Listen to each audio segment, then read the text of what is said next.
Halo Sobat Sip, apakah Anda sering mendengar banyak orang bercerita bahwa dirinya gagal saat melakukan bisnis?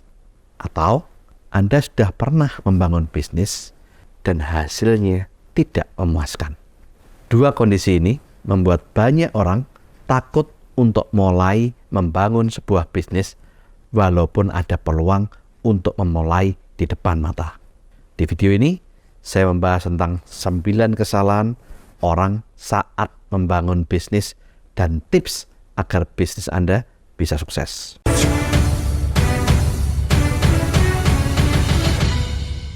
Kesalahan yang pertama, yaitu kesalahan mindset atau pola pikir saat awal membangun bisnis.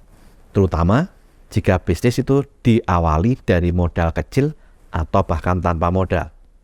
Banyak orang sering berkata sedang membangun bisnis kecil-kecilan. Hati-hati dengan apa yang Anda pikirkan dan katakan. Karena apa yang Anda pikir dan katakan tentang diri Anda dan bisnis Anda adalah benar. Kalau Anda berpikir dan berkata sedang membangun bisnis besar, maka benar bisnis yang Anda bangun dalam perjalanan menuju bisnis yang besar.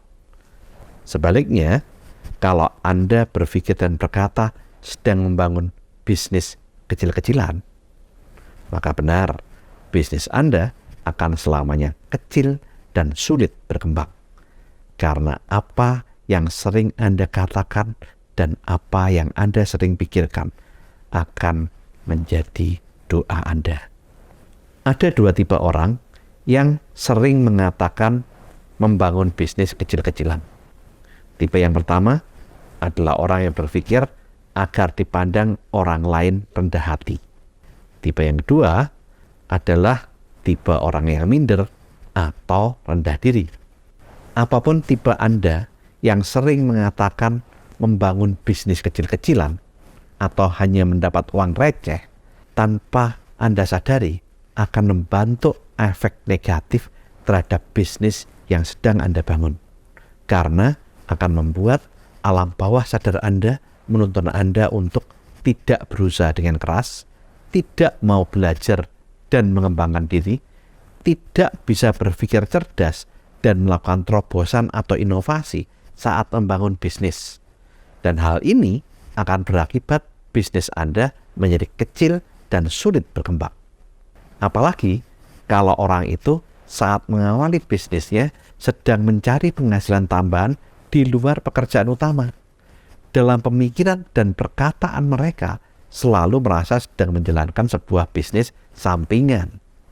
Hati-hati dengan pikiran dan perkataan Anda, karena kalau Anda berpikir dan berkata sedang membangun bisnis sampingan, maka alam bawah sadar Anda akan menuntun Anda untuk yang pertama, melakukan bisnis hanya kalau ada waktu.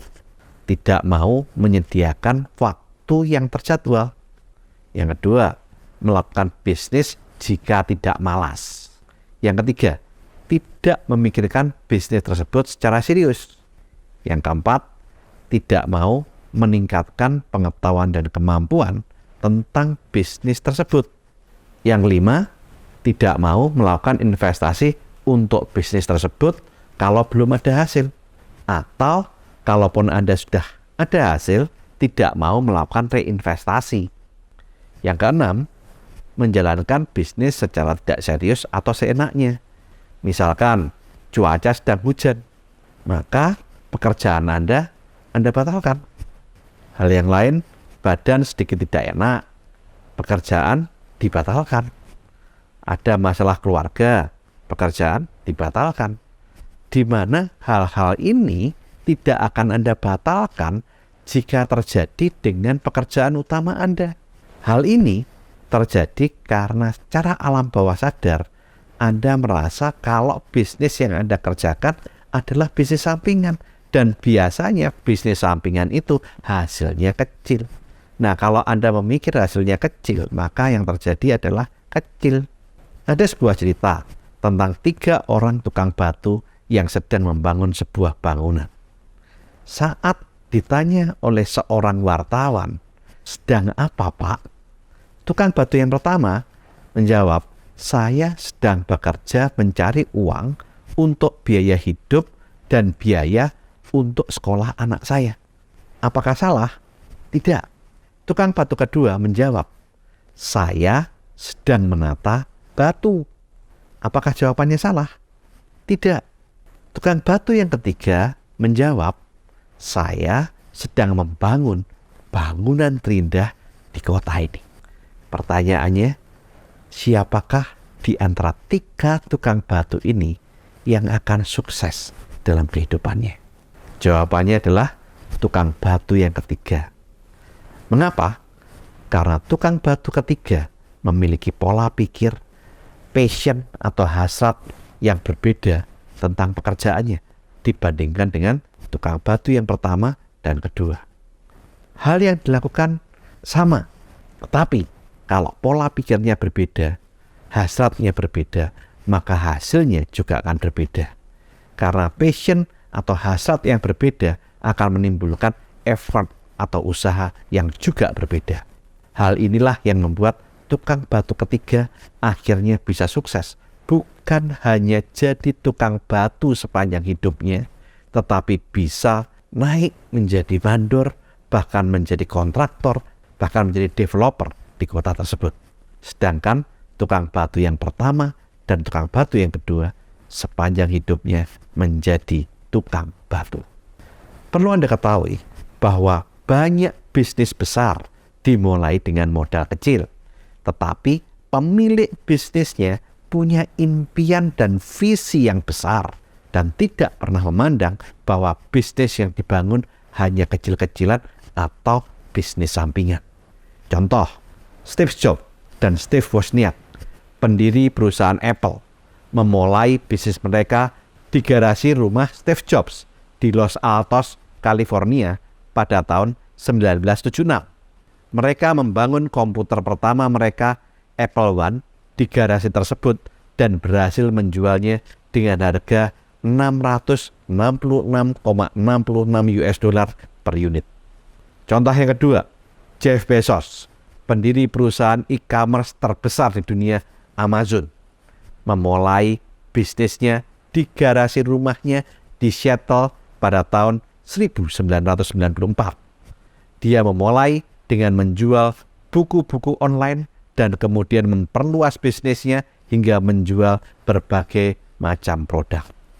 Contoh yang ketiga, Mark Zuckerberg mulai membangun Facebook dari kamar asramanya dengan menggunakan laptopnya dan beberapa peralatan yang lain. Dia juga menggunakan server yang dia pinjam dari universitas untuk meng-host situs webnya. Jika 3 contoh tadi dari Amerika, contoh yang keempat dan contoh yang kelima saya ambil dari negara kita, Indonesia. Bapak Sutekno Tanoko, pendiri Cat Avian, mengawali bisnis dari membuka toko cat dengan menyewa toko ukuran 1,5 kali 13 meter di Kota Malang. Dan dari modal hanya konsinyasi atau titipan barang, yang kemudian dia mulai melakukan inovasi dengan mencampur cat. Dari hasil yang diperoleh, dia mulai membesarkan tokonya lebih besar, dan lebih besar. Kemudian dia mengembangkan bisnisnya dengan membangun saluran distribusi cat. Bahkan kemudian dia punya impian membangun pabrik cat. Dan saat ini pabrik Cat Avian bukan hanya punya bisnis cat saja, tapi punya bisnis cat dari hulu sampai dengan hilir. Contoh yang kelima, Hero Supermarket merupakan jaringan supermarket yang cukup besar di Indonesia yang didirikan oleh Bapak Muhammad Saleh Kurnia. Awalnya mereka memulai bisnis dengan membuka sebuah toko kelontong kecil di Jakarta pada tahun 1971. Dari tokoh-tokoh ini kita bisa belajar bahwa bisnis besar tidak selalu dimulai dari modal besar, tapi pasti dimulai dari impian dan visi besar dari founder atau pendirinya. Maka dari itu, mulai dari saat ini, hilangkan kata-kata bisnis kecil-kecilan dan bisnis sampingan dari kamus Anda. gantilah dengan kata bisnis baru yang akan menghantar Anda menuju kesuksesan dan Anda bisa meraih impian dan visi Anda dari bisnis baru tersebut. Maka dari itu, saat saya membangun bisnis di luar penghasilan utama saya, dalam pola pikir saya sedang membangun sebuah bisnis baru yang akan merubah kehidupan saya, yang membuat saya bisa meraih impian-impian saya dan membuat saya bisa sukses dan kaya. Hal inilah yang membuat saat saya membangun bisnis tersebut, saya bersemangat. Sehingga saya mau mencurahkan waktu, tenaga, pikiran, dan hasrat atau passion saya pada bisnis tersebut. Saya meningkatkan pengetahuan dan kemampuan saya untuk meningkatkan kapasitas diri saya pada bisnis tersebut. Saat saya mulai mendapatkan hasil di bisnis tersebut, saya tidak menggunakan uang yang saya peroleh untuk meningkatkan lifestyle saya atau untuk saya foya-foya. Tetapi saya menggunakan uang tersebut untuk melakukan investasi pada diri saya dengan membeli buku-buku dan mengikuti seminar-seminar untuk pengembangan diri saya. Saya juga membeli beberapa peralatan untuk menunjang bisnis saya. Dan saya saat sudah memiliki hasil, saya mulai berpikir untuk melakukan ekspansi bisnis ke kota dan daerah yang lain sehingga bisnis saya bisa bertumbuh dengan pesat. Maka dari itu, saya ulang sekali lagi. Jika Anda ingin bisnis Anda sukses, hati-hati dengan pikiran dan perkataan Anda. Jangan pernah lagi katakan, saya sedang membangun bisnis kecil-kecilan atau bisnis sampingan. Tetapi katakan, saya sedang membangun sebuah bisnis baru dan bisnis besar yang akan membuat saya sukses dan bisa meraih impian dan visi saya. Mengapa? Karena pikiran dan kata-kata Anda akan mempengaruhi apa yang Anda lakukan saat menjalankan bisnis dan juga akan mempengaruhi tingkat percaya diri dari tim, dari karyawan, dan dari manajemen Anda. Di samping itu, kalau Anda berkata pada calon mitra bisnis atau investor, kalau Anda sedang membangun bisnis kecil-kecilan, apakah kira-kira mitra Anda akan mau bermitra dengan Anda? Dan apakah investor Anda akan mau melakukan investasi di perusahaan Anda? Jawabannya adalah tidak. Karena mitra bisnis atau investor Anda berpikir Anda tidak serius membangun bisnis itu. Dan mengapa mereka harus bermitra dan melakukan investasi di perusahaan yang hanya akan menghasilkan bisnis kecil buat mereka. Jadi, sekali lagi, kalau Anda ingin sukses dalam berbisnis, Anda harus memiliki visi yang besar untuk bisnis Anda. Dan visi itu harus Anda sampaikan pada tim Anda, manajemen Anda, karyawan Anda, agar mereka punya kepercayaan diri dan mereka punya semangat dalam menjalankan pekerjaan mereka. Dan Anda juga harus sampaikan kepada calon mitra bisnis, pihak bank, dan calon investor agar mereka tertarik untuk bekerja sama dan melakukan investasi pada bisnis Anda. Kesalahan yang kedua, kurangnya pengawasan dan pengendalian atas keuangan bisnis yang menyebabkan keuangan bisnis tidak terkelola dengan baik dan bisa mengakibatkan kerugian. Banyak pebisnis pemula yang mencampur adukkan antara keuangan pribadi atau rumah tangga dengan keuangan bisnis atau keuangan perusahaan. Hal ini membuat yang pertama, bisnis terlihat bertumbuh tetapi tidak tampak hasilnya. Cash flow Anda tidak lancar.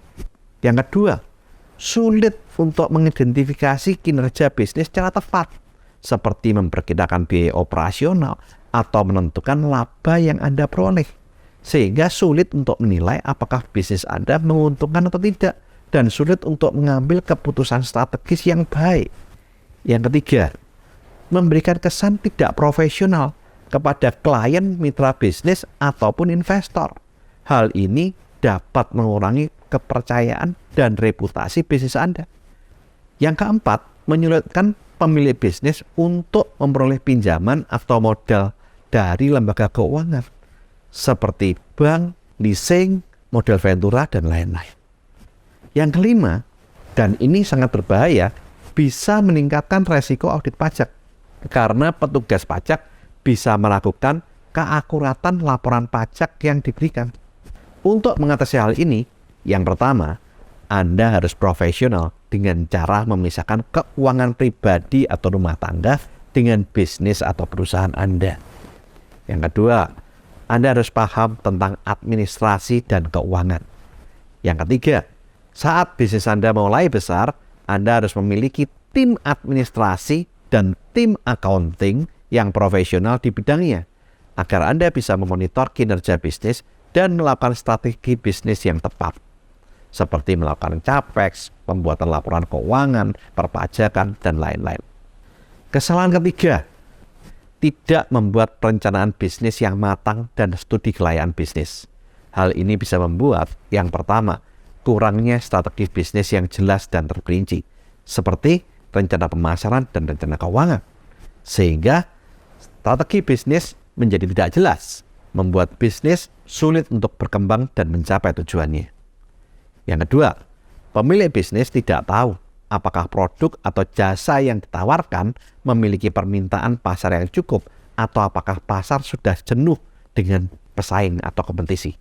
Yang ketiga, keuangan yang tidak stabil karena pemilik bisnis tidak tahu berapa modal yang dibutuhkan, berapa pendapatan yang diharapkan, dan berapa biaya yang harus dikeluarkan. Hal ini dapat membuat pada keuangan yang tidak stabil atau bahkan membuat bisnis itu bangkrut.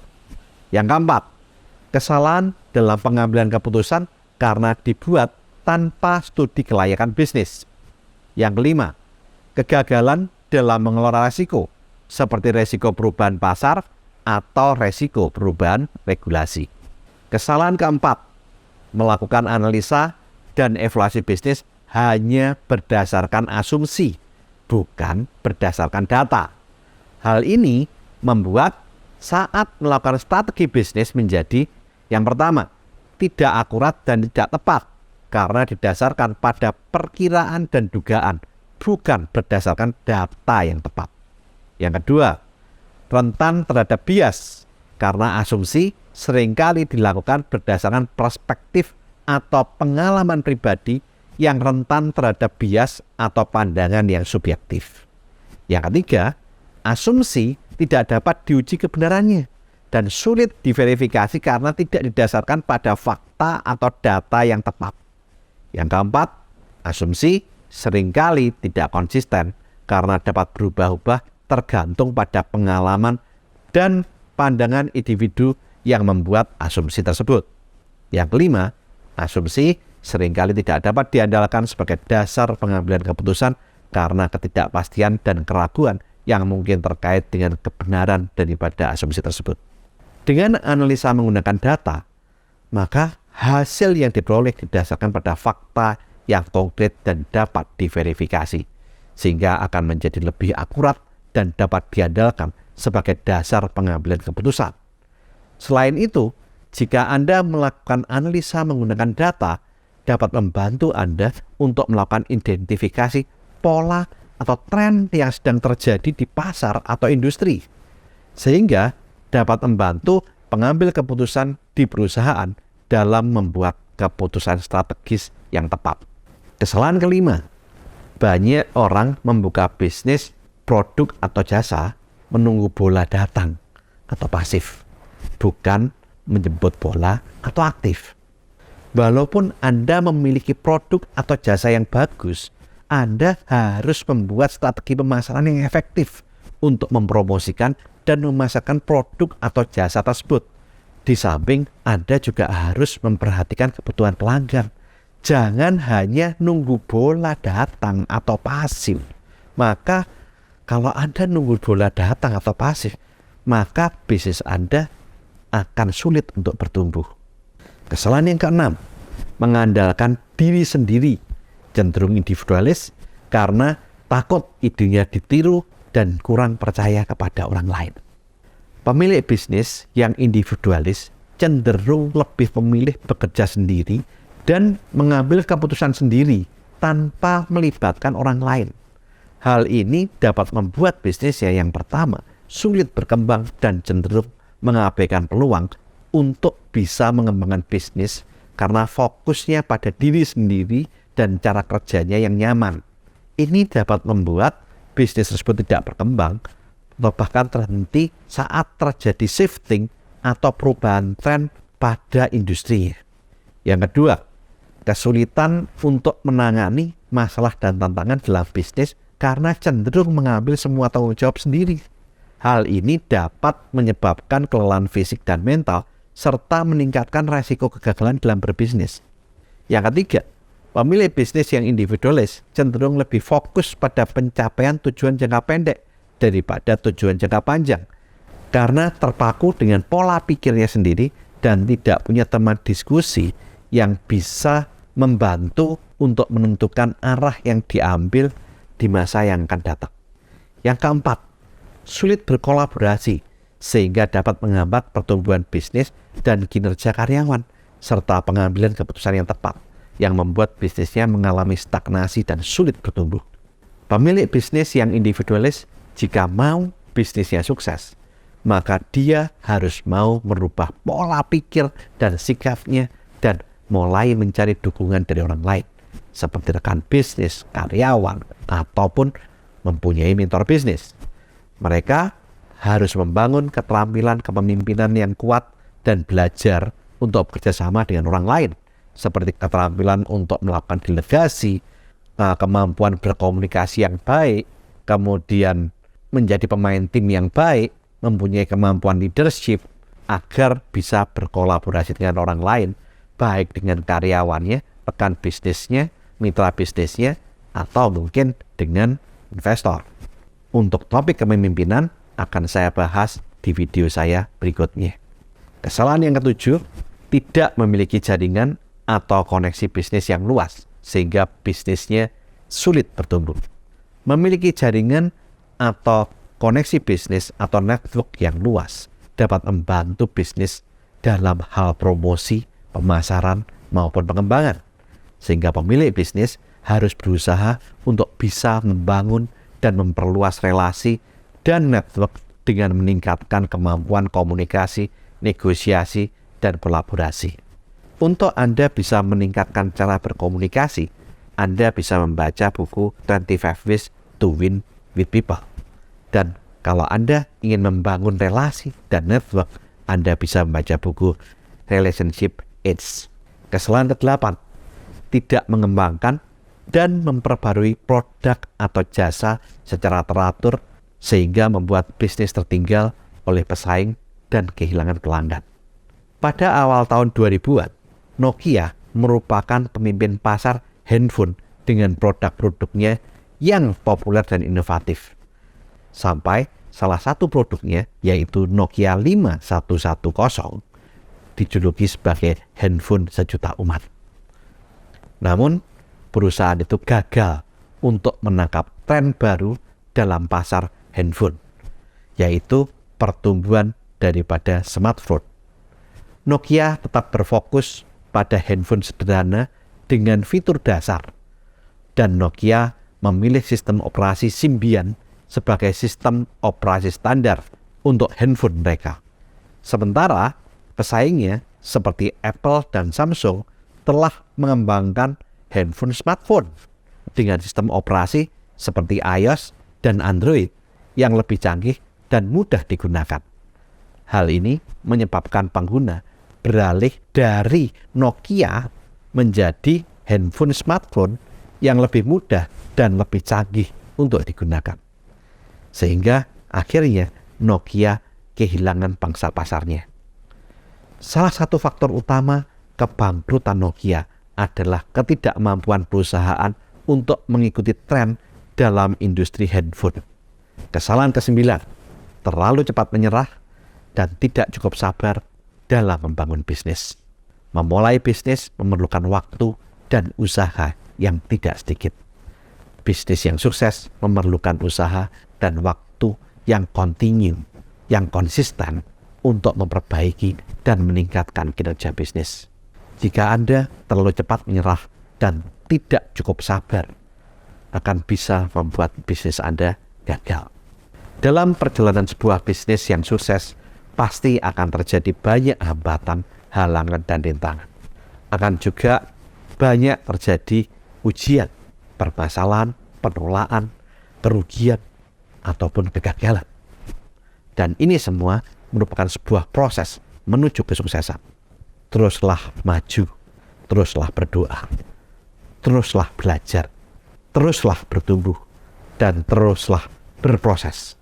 Karena perjuangan, kegagalan, dan kesuksesan adalah satu paket yang tidak bisa dibeli secara terpisah.